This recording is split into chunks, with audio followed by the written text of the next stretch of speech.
All right, this is the second video that I've done on safety, and I want to kind of give you a little insight into why I'm doing this and why I feel that this is important. Safety is something that obviously impacts all of us. None of us want to be involved in any kind of accident or anything like that, but it's trucking and it happens. So anything that we can do to kind of prevent that from happening or lowering the risk, the better. And I really feel like doing a monthly safety video or safety topic and then having a discussion about it is a really good way to make sure that safety kind of stays in the forefront of our minds, and that we are really doing everything we can as a company and as individuals to make sure that we are operating safely on the road. So we're going to be doing this at least once a month, and I love having the discussions that I've had with some of you when the last video came out. So feel free to give me a call, or if you feel more comfortable, shoot me a text or an email with kind of your thoughts or synopsis on the video. So anyway, today I want to talk a little bit about spatial awareness, and specifically driving under 25 miles an hour. So this could be at a truck stop or at a shipper receiver, in a rest area, or anywhere where you're really driving kind of more at that slow pace. And in the last video, we talked a little bit about complacency. And as a fleet, our most common accidents that we have are those that are happening, at that slow speed. And so I thought it would be a good topic to talk about. And I think part of the reason that this happens is because when we're driving slow like that, it's really easy to become complacent. It's also really easy to get distracted. So want to just talk about it. And I think there are two really main keys to make sure that we're not having instances of this type. And the first one is to not be rushed. It's so easy to feel rushed when you're under 25 miles an hour and you're in situations where there's often a lot of pressure.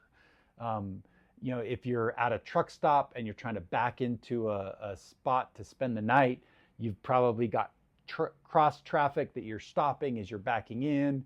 And oftentimes those are super tight backs. They're hard to get, and you've got other truck drivers. Some may be in jerks and honking at you or whatnot. And it puts a lot of pressure on you. Same thing at a shipper receiver. Trying to back in somewhere. All these situations. You typically have other people waiting on you. You feel that pressure, and you have a tendency to get rushed. And so it's really hard, but it's important to kind of take yourself mentally out of that and just realize, one, you're probably never going to see these people. So if they're a little bit ticked off because you're taking a little bit longer, no big deal. It's not like you're upsetting your spouse that you're going to have to live with for the rest of your life. This is somebody that you're probably never going to see again. So don't let them put any undue pressure on you and feel rushed. So, slow down. The second thing is to avoid distractions. This is a situation, especially if you're maneuvering around a shipper receiver's facility, or if you're in really tight streets or in a parking lot or any kind of situation like that.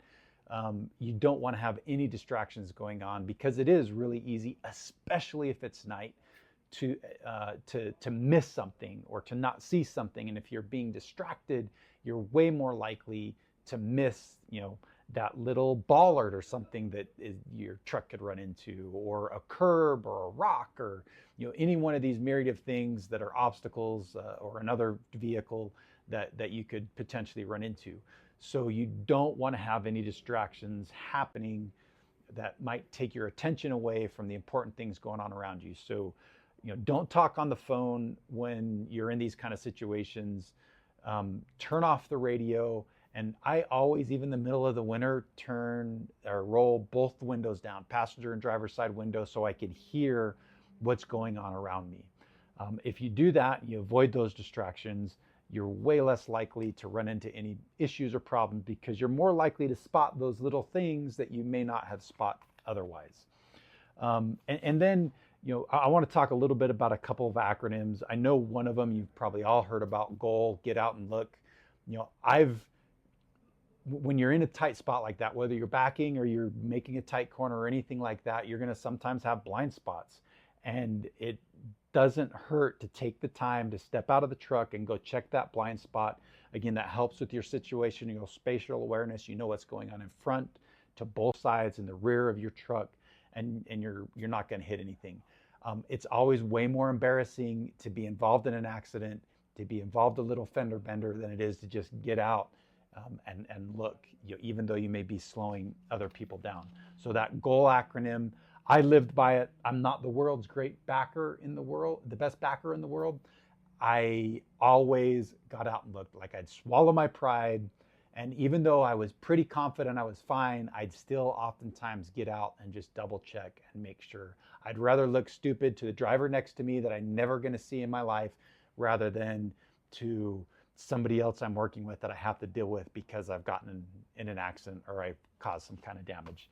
So swallow our pride, get out and look. That's a good thing. Another acronym.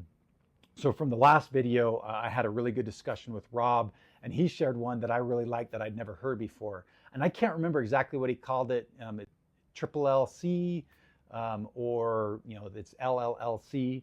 So that stands for listen, look, leave room, and communicate. And that's the same thing in these kind of situations. You want to listen, you want to look, you want to make sure you're leaving yourself plenty of room, you're leaving other vehicles plenty of room, and you're communicating what you're doing. So maybe if you're going to back up, you hit the horn a couple times, or you're using your turn signals or whatever in that situation. You make sure people know what you're doing around you so that everybody has awareness, and you can avoid situations. So to summarize, it's imperative when you're in these situations, in tight spots, in parking lots, or wherever you are driving under 25 miles an hour, that you don't become complacent, that you avoid any kind of distractions, and that you don't get rushed. I know there's a lot of pressure in these situations, but don't let that pressure change your behavior. Just take your time. If it takes you an extra couple of minutes to get out of an area, that's always better than getting in an accident. Appreciate all you do, and we'll have another video in about a month.